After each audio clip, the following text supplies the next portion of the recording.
Sizinlə yenə mən nevroloq və neyromodulyasiya mütəxəssisi Leyla Şahbazova. Gəlin bu günləri Guillain-Barré sindromu haqqında danışaq.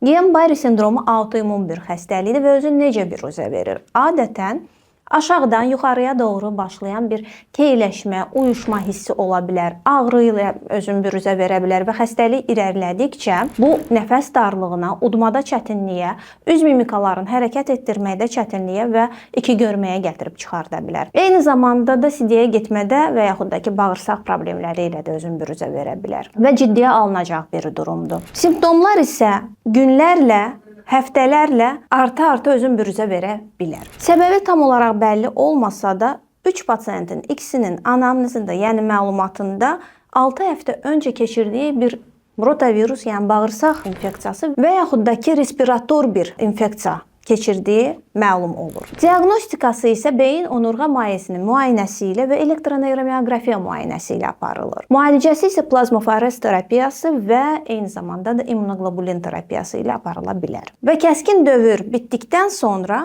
artıq reabilitasiya dövründə mütləq şəkildə ilk 6 ay çox önəmlidir. Və reabilitasiyanı doğru düzgün apardıqları halda bu pasiyentlərin yerimələri tam olaraq bərpa ola bilər bu 6 ay müddətində.